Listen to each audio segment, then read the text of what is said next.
Mi familia y yo habíamos viajado hasta el cementerio de un pequeño pueblo al que casi nunca íbamos. Uno de mis tíos lejanos, a quien apenas recordaba, había fallecido, y era costumbre asistir a los funerales de la familia, sin importar lo lejana que fuera. Recuerdo que el día estaba particularmente gris, como si las nubes también se hubieran vestido de luto. Mientras los adultos estaban absortos en el servicio, mi atención se desvió hacia el pequeño Juanito, mi sobrino, un niño de apenas 5 años.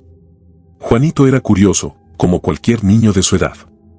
Aunque solemos advertirle sobre el peligro de alejarse, él no parecía entender del todo que los cementerios no son un lugar para explorar, y menos a solas. Un parpadeo y ya lo habíamos perdido de vista. Al principio, no le dimos mucha importancia, pensábamos que simplemente estaba dando vueltas entre las lápidas cercanas, entretenido. Pero el tiempo pasaba y no lo veíamos regresar. De pronto, escuchamos una risita infantil en la distancia. Ahí está, pensé, y seguí el sonido, esperando encontrarlo jugando con alguna piedrita o, quizá, hablando solo, como solía hacer. Me acerqué y, desde lejos, lo vi. Estaba inclinado sobre algo en el suelo y reía con una inocencia que desentonaba en aquel lúgubre escenario. No se dio cuenta de mi presencia hasta que estuve casi a su lado.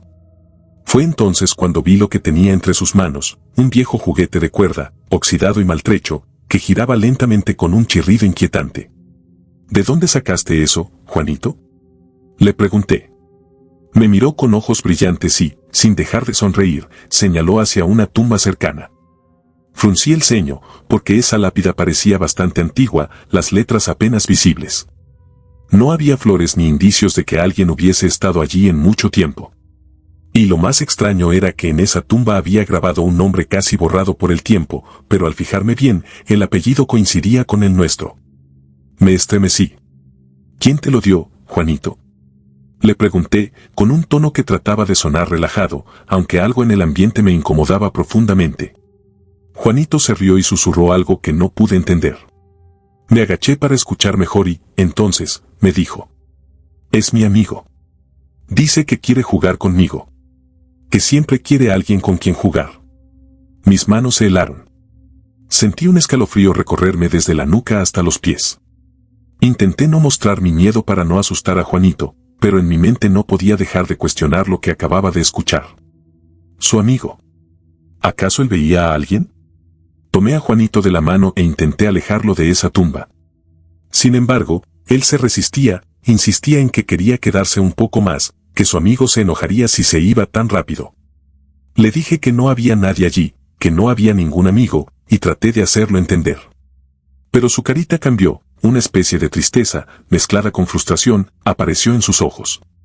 Me soltó la mano bruscamente y gritó, casi con rabia: «¿No le gustas?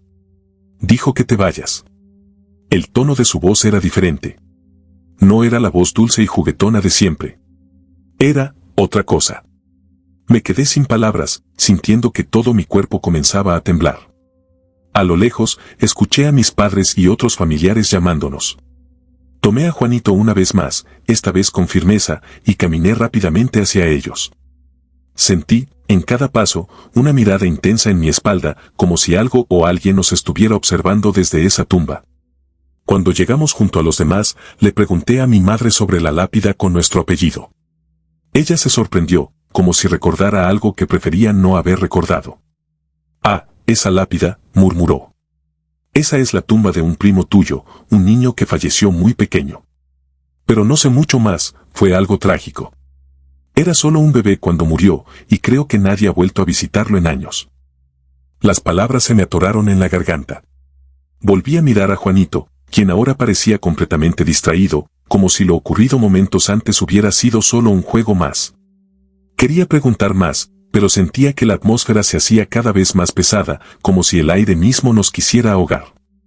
A lo largo del viaje de regreso, Juanito permaneció en silencio, lo cual era extraño en él. De hecho, desde aquel día, ya no fue el mismo. A veces, lo encontraba hablando solo en su habitación, riendo como lo hacía en el cementerio, y si le preguntaba con quién hablaba, solo me miraba con esa expresión que, desde entonces, se había vuelto tan familiar y perturbadora. Semanas después, algo nos hizo regresar al cementerio para recoger unos papeles olvidados en el funeral. Cuando pasamos cerca de la tumba donde Juanito había encontrado el juguete, algo capturó mi atención. Sobre la lápida estaba el mismo juguete, colocado con un cuidado casi reverencial, como si alguien lo hubiera dejado allí con toda intención. Lo toqué y, en ese instante, un frío indescriptible me recorrió. De repente, escuché una risita infantil, una que juraría era la de Juanito, pero él no estaba allí. Esa noche no pude dormir. Y hasta hoy, en mis pesadillas, escucho esa misma risa.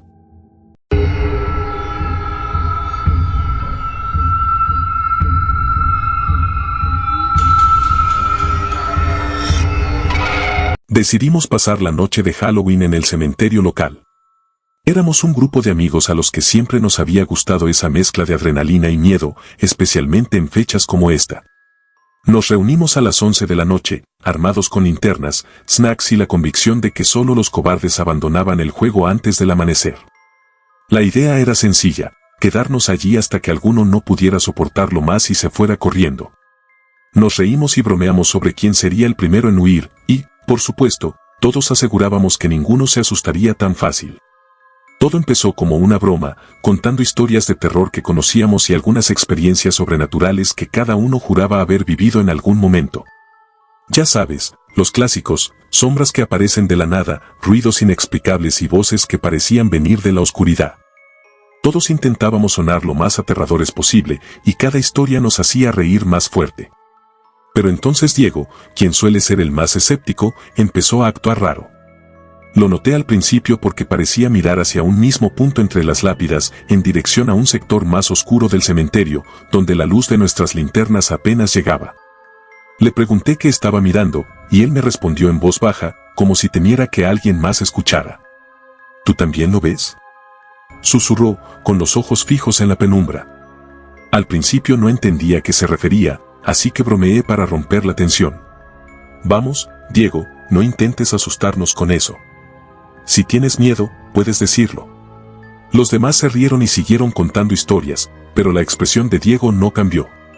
Se veía tenso, como si de verdad estuviera viendo algo en la oscuridad. Volvió a susurrar, esta vez con un tono de urgencia. Allí, hay alguien. Miré hacia donde él señalaba, pero no vi nada, solo las sombras alargadas de las lápidas. Aún así, algo en su tono me hizo sentir una incomodidad que no podía ignorar. Le dije que se calmara, que probablemente solo era el efecto de las luces o el viento moviendo las ramas, pero él seguía observando, incapaz de quitar la vista de ese punto en particular. Pasó un rato y Diego comenzó a actuar de manera más extraña. De vez en cuando, lo veía girarse rápidamente, como si alguien estuviera detrás de él. Y en una ocasión, incluso susurró. Deja de hacer eso. Sabes que no es gracioso. Para ese punto, los demás también se habían dado cuenta de que Diego estaba diferente, pero pensaron que solo era parte del juego, una táctica para asustarnos. Así que lo ignoraron y siguieron riendo y contando historias. Pero a mí me empezó a molestar la situación, especialmente cuando Diego tomó mi brazo y me miró con una expresión que nunca había visto en él, miedo puro. No estoy bromeando, me susurró. Hay alguien susurrándome. Me llama por mi nombre. Mi primera reacción fue tratar de calmarlo. Le dije que, tal vez, solo estaba cansado o sugestionado por las historias, pero él insistía en que los susurros venían de algún lugar entre las lápidas. Intenté bromear para calmar los ánimos, pero entonces todos escuchamos un ruido. Fue un crujido seco, como si alguien hubiera pisado una rama o una hoja muerta muy cerca de nosotros. Nos quedamos en silencio, tensos. Las risas se apagaron y las linternas apuntaron en todas direcciones, buscando al responsable del ruido. Justo en ese momento, Diego susurró. Ahí está otra vez. Me está llamando. Los demás empezaron a mirarlo con incredulidad, pero yo noté que el tono de su voz había cambiado. Ya no sonaba como el Diego que conocía, sino como alguien perdido, confundido. Nos quedamos callados, y fue entonces cuando lo escuché también. Fue un susurro débil, casi inaudible, pero claro, como si alguien estuviera repitiendo su nombre desde algún rincón oscuro. Era, extraño, escalofriante. Y, sin embargo, ninguno de nosotros podía decir con certeza de dónde venía. Uno de nuestros amigos, Raúl, intentó tomárselo a broma, diciendo que probablemente era solo el viento, pero el ambiente se había vuelto tan pesado que ni siquiera él parecía convencido. Diego empezó a caminar hacia las sombras, susurrando algo que no entendíamos. Traté de detenerlo, de decirle que no se fuera solo, pero él no reaccionó, era como si estuviera hipnotizado. Diego, regresa, le pedí, pero no se detuvo. Entonces me di cuenta de que él no estaba solo. Había una sombra moviéndose a su lado, demasiado cerca, como si alguien caminara en sincronía con él. El problema es que no había nadie allí. Cuando al fin logré alcanzarlo, lo tomé del hombro, y él me miró como si acabara de despertar de un sueño. Estaba pálido, y sus ojos reflejaban un miedo que no había visto antes. «Ya vámonos de aquí», me dijo en un tono que casi sonaba como una súplica. Entonces, escuchamos otro susurro, pero esta vez era más claro, y todos pudimos distinguirlo. Lo que sea que estuviera en la oscuridad, no solo llamaba a Diego, también mencionó el nombre de Raúl. Raúl palideció y dijo que nos fuéramos, que ya no era divertido, que había tenido suficiente. Nos movimos todos juntos hacia la salida del cementerio, caminando rápido y en silencio. A medida que nos alejábamos, los susurros se hicieron menos intensos, pero nos seguían, como si la oscuridad misma estuviera viva y nos vigilara. De vez en cuando, volteábamos hacia atrás, y yo, al menos, juraría que vi una figura de pie entre las lápidas, observándonos. No me atreví a mencionarlo, y estoy seguro de que los demás tampoco lo hicieron, pero podía sentir que ellos también lo habían visto. Finalmente, al salir del cementerio, respiramos con alivio. Nos miramos, pero nadie habló. Cada uno regresó a su casa sin decir una palabra y jamás volvimos a hablar de esa noche. Desde entonces, Diego no volvió a ser el mismo. Al poco tiempo dejó de frecuentarnos, se volvió retraído, y cuando alguien le preguntaba sobre Halloween, él simplemente miraba hacia otro lado, con una expresión de absoluto terror en sus ojos. Hasta el día de hoy, sigo preguntándome si aquello fue solo un juego, una broma que se nos salió de las manos, o si realmente había algo en ese cementerio, algo que susurraba nuestros nombres desde la oscuridad.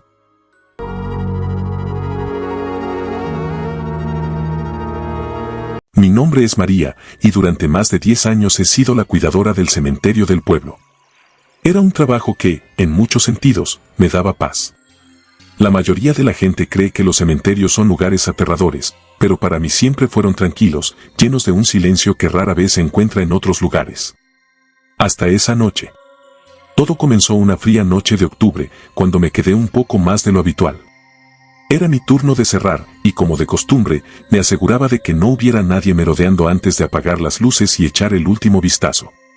Caminaba entre las lápidas, pasando de una sección a otra, cuando, de repente, noté algo extraño, una figura, inmóvil, junto a una tumba antigua en una de las zonas más viejas del cementerio. Era una mujer, o al menos eso parecía por su figura delgada y su vestido largo, que se movía suavemente con el viento. Al principio pensé que era alguien que había llegado tarde a despedirse de algún ser querido. Así que, sin darle demasiada importancia, me acerqué para informarle que el lugar estaba a punto de cerrar. Mientras avanzaba hacia ella, mis pasos resonaban en el silencio y algo comenzó a inquietarme. Aquella figura parecía tan fuera de lugar. No sé cómo explicarlo, pero sentía que algo no estaba bien. «Disculpe, el cementerio está por cerrar», dije al acercarme a unos metros. Ella no respondió ni se movió. Era como si ni siquiera me hubiera escuchado. Me acerqué un poco más, tratando de distinguir sus rasgos en la penumbra. Fue entonces cuando la luz de mi linterna iluminó su rostro, o lo que debería haber sido su rostro. No había nada allí. Solo una sombra oscura, como un agujero en el aire, donde deberían estar sus ojos y su boca. Me quedé paralizada, incapaz de apartar la vista. Era como si la oscuridad misma se hubiera aferrado a esa figura, borrando cualquier rastro de humanidad en ella. Sentí como el miedo comenzaba a invadirme, un terror tan profundo que parecía congelarme los huesos. Decidí retroceder lentamente, pero en ese momento, algo me sujetó por el hombro. Era una presión fría, pesada, como una mano invisible que me impedía moverme. Mi corazón se aceleró, cada fibra de mi ser gritaba que debía correr, escapar de esa presencia, pero estaba atrapada, inmovilizada por un terror inexplicable. Con el poco valor que me quedaba, giré la cabeza para ver quién o qué me sostenía, pero no había nadie allí. Al mirar hacia abajo, algo aún peor me esperó. Frente a mí, en la lápida antigua, había un nombre grabado. Era mi propio nombre. Sentí que el aire me faltaba y mi pecho se comprimía. Era imposible, debía ser un error, una alucinación o algún juego cruel de mi propia mente. Retrocedí, soltándome de aquel agarre invisible, y cuando volví la mirada hacia donde estaba la mujer, ya no había nada. Solo el frío silencio del cementerio y la sombra de las tumbas alrededor. Mis manos temblaban tanto que apenas podía sostener la linterna, pero logré salir de allí, casi corriendo hacia la entrada, sin atreverme a mirar atrás. Cuando regresé a casa esa noche, traté de calmarme y convencerme de que todo había sido una ilusión, una especie de visión causada por el cansancio. Pero, en el fondo, sabía que no era así. Esa figura, ese vacío en su rostro, esa mano fría, todo había sido demasiado real. Apenas pude dormir, y cuando cerraba los ojos, veía de nuevo mi nombre grabado en la lápida, el eco de la mujer sin rostro aún persiguiéndome en mi mente. A la mañana siguiente, decidí no ir al cementerio, aunque sabía que eso era imposible, era mi trabajo, después de todo. Sin embargo, cuando recibí una llamada de la administración del lugar, me invadió una sensación de incomodidad. Al contestar, escuché la voz del jefe, quien parecía confundido. María, ¿dónde estás? Encontramos tu linterna esta mañana, encendida y tirada frente a una de las tumbas. Pensamos que algo te había pasado. Me congelé al escuchar esas palabras. No recordaba haber dejado mi linterna encendida ni haberla soltado. Y el hecho de que estuviera justo frente a esa tumba, aquella donde había visto mi nombre grabado. Regresé al cementerio, tratando de disimular mi nerviosismo. Al llegar, encontré a varios de mis compañeros de trabajo, quienes me miraban con preocupación. Caminé hacia la tumba donde había visto a la mujer sin rostro la noche anterior. Y allí, frente a la lápida, estaba mi linterna, aún con la batería débilmente encendida, iluminando las letras gastadas y el nombre. Mi nombre, con mi fecha de nacimiento, pero el espacio de la fecha de muerte estaba vacío, como si estuviera esperando. No le conté a nadie lo que había visto, pero todos me miraban extrañados, tal vez por mi palidez o porque mis manos aún temblaban. Traté de continuar mi trabajo aquel día, pero no podía dejar de pensar en la figura, en esa sensación de estar atrapada bajo aquella mano invisible. Desde entonces, cada noche, siento que algo me observa cuando paso por esa sección del cementerio. A veces, en el silencio de la madrugada, creo escuchar pasos detrás de mí o un susurro apenas audible que pronuncia mi nombre. Pero nunca me atrevo a mirar. Me he convencido de que si lo hago, veré de nuevo esa figura, sin rostro, esperándome junto a la tumba. Mi nombre sigue allí, grabado en esa lápida. Y aunque intento hacer mi trabajo como siempre, no puedo evitar sentir que, tarde o temprano, esa fecha en blanco, esa fecha de muerte, será llenada. Como si la mujer sin rostro estuviera esperando pacientemente, cada noche, a que llegue mi momento para tomar su lugar.